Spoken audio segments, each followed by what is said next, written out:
Hey guys, Coach Mike here from CrossFit SciCoh. I'm here with Dr. Olivieri.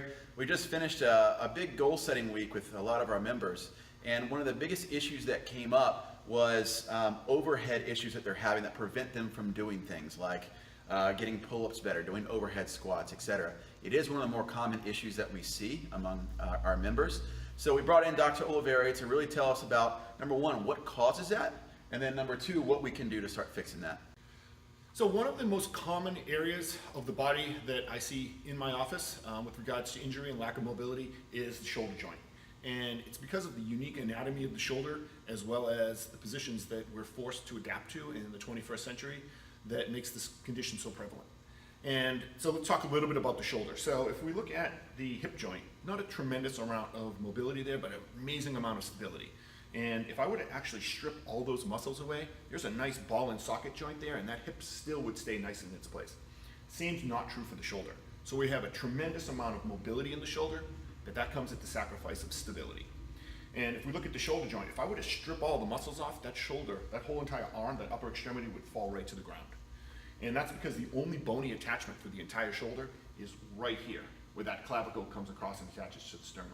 The rest of the shoulder is attached to the spine or to the arm via muscles. And there's actually 17 muscles altogether that act on and control and help to stabilize and generate power for that whole upper extremity. So we're just gonna kind of go through some of the more common ones right now. So if we look at the front here, if I took the scapula, your shoulder blade in the back, and I pulled it off and we looked underneath, that would be your subscap. And that's an internal rotator of the arm, but it's also one of the rotator cuffs that helps to stabilize the shoulder.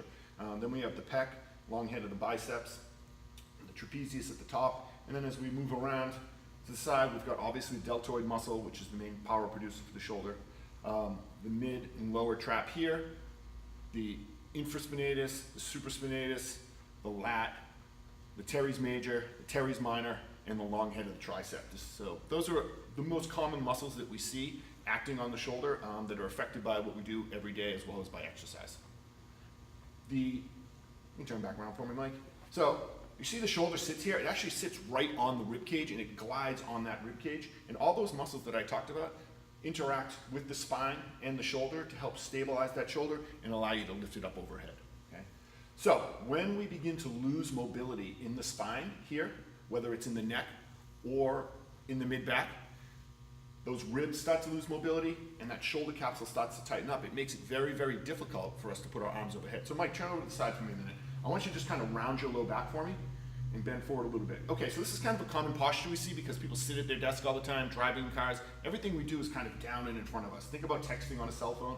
Now Mike, try to put your arm up overhead with you in that position right there. So, see how he gets his arm? He can't even get it past his ear. Now I want you to extend that mid-back and do the same thing for me.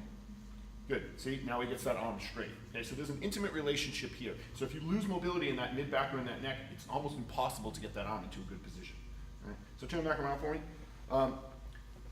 So we're gonna talk first today about mobility, how we can get that shoulder up overhead, how we can improve the mobility in the spine as well as in the shoulder capsule and the muscles surrounding it to be able to get that range of motion that you need. And then second, we're going to talk about stability because it's no good if we can get overhead but we can't stabilize the weight because that also leads to injuries as well. So we're going to talk about the rotator cuff muscles that help to stabilize that shoulder joint, keep it in the socket, as well as the muscles that stabilize the scapula and the upper extremity by attaching it to the spine.